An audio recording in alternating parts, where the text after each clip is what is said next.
Bonjour à tous, j'espère que vous allez bien. Voici la deuxième vidéo sur Napoléon Bonaparte. Dans la première vidéo, nous avons vu l'incroyable ascension de Napoléon jusqu'à son sacre en tant qu'empereur en 1804. Aujourd'hui, nous allons découvrir la suite de son histoire. Accroche-toi, car l'aventure est digne d'un véritable roman.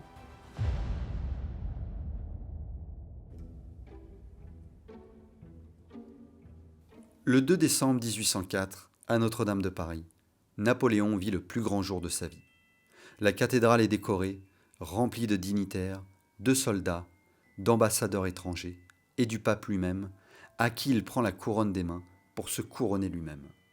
À partir de ce jour, Napoléon Bonaparte devient Napoléon Ier, empereur des Français. En tant qu'empereur, Napoléon veut laisser son empreinte. Les réformes lancées sous le consulat, comme le code civil ou les lycées, sont désormais appliquées dans tout l'Empire, jusque dans les pays conquis. Il crée aussi la Légion d'honneur, une médaille qui récompense le mérite, qu'on soit soldat ou simple citoyen. À Paris, il lance de grands travaux. L'Arc de Triomphe, la colonne Vendôme, des places et des avenues. Ces monuments doivent rappeler à tous la gloire de ses victoires. Enfin, il organise la Grande Armée et impose la conscription, c'est-à-dire le service militaire obligatoire. Des milliers de jeunes Français partent ainsi combattre pour l'empereur, parfois jusqu'au bout de l'Europe. Avec ces réformes, Napoléon construit un empire qui porte sa marque et dont certains symboles existent encore aujourd'hui. Mais Napoléon n'est pas seulement un réformateur, c'est aussi un stratège, un visionnaire militaire. Son rêve, faire de la France la première puissance du continent capable de rivaliser avec les plus grands empires d'Europe. En 1805, une nouvelle coalition se forme contre lui. L'Angleterre, l'Autriche et la Russie s'unissent pour stopper son ascension. Napoléon sait qu'il doit frapper vite avant que ces puissances ne se regroupent. Il quitte Paris à marche forcée, traverse le Rhin et surprend l'ennemi en pleine manœuvre. Le 2 décembre 1805, soit un an jour pour jour après son sacre, près du petit village d'Austerlitz, face à lui, l'empereur d'Autriche et le tsar de Russie, deux puissances réunies contre un seul homme. Mais Napoléon les trompe sur toute la ligne. En quelques heures, la victoire est totale. Austerlitz devient la bataille des trois empereurs, un chef-d'œuvre tactique étudié encore aujourd'hui dans les écoles militaires. Après cette victoire éclatante, l'Europe s'incline. Napoléon place ses frères et sœurs sur les trônes des royaumes conquis. Joseph est fait roi d'Espagne, Louis roi de Hollande et Jérôme roi de Westphalie. Son empire s'étend comme jamais depuis Charlemagne.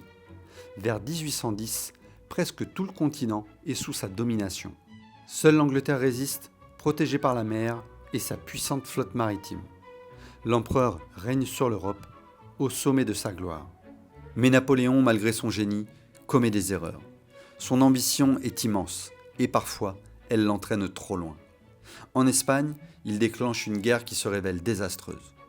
Le peuple espagnol se soulève contre ses soldats et mène une guérilla sans merci. Les Anglais soutiennent les Espagnols. Cette guerre d'usure dure des années et affaiblit gravement l'armée française. Puis en 1812, Napoléon prend une décision qui lui sera fatale, envahir la Russie. Son armée est gigantesque, plus de 600 000 hommes venus de toute l'Europe.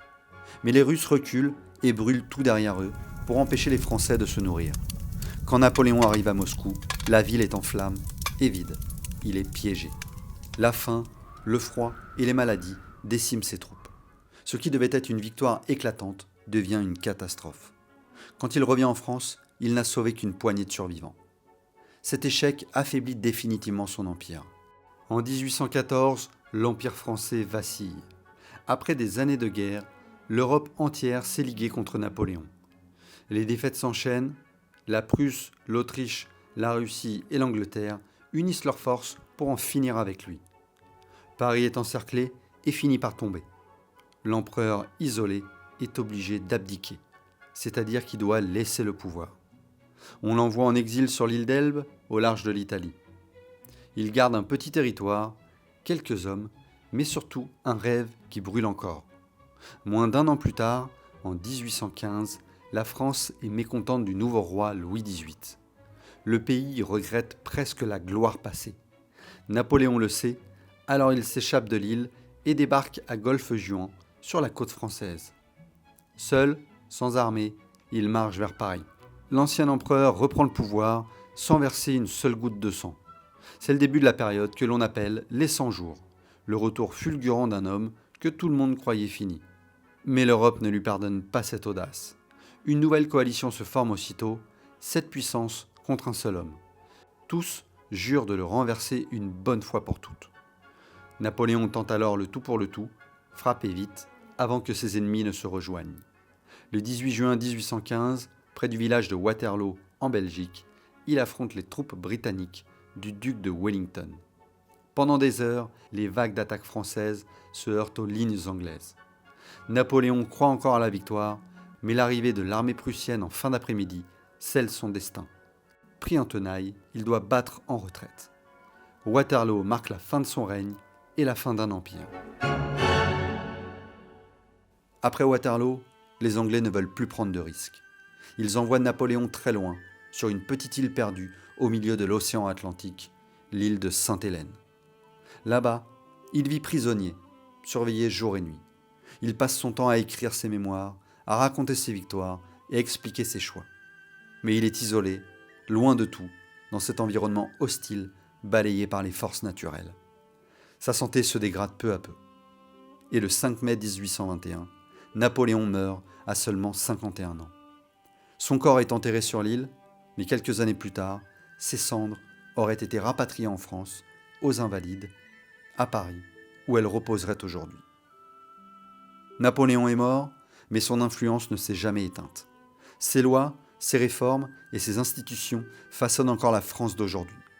Le Code civil, les lycées, les préfets, la Banque de France, tout cela vient de lui.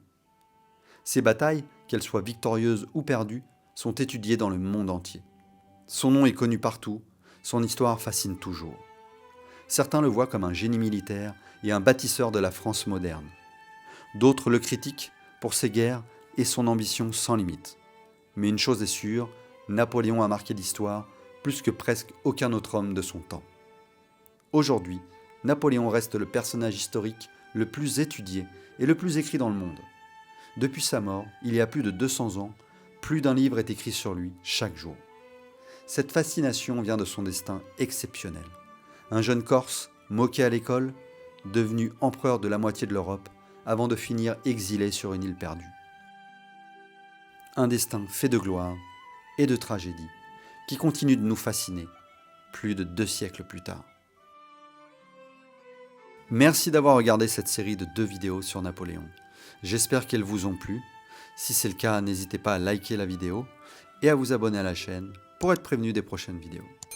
Je vous dis à bientôt.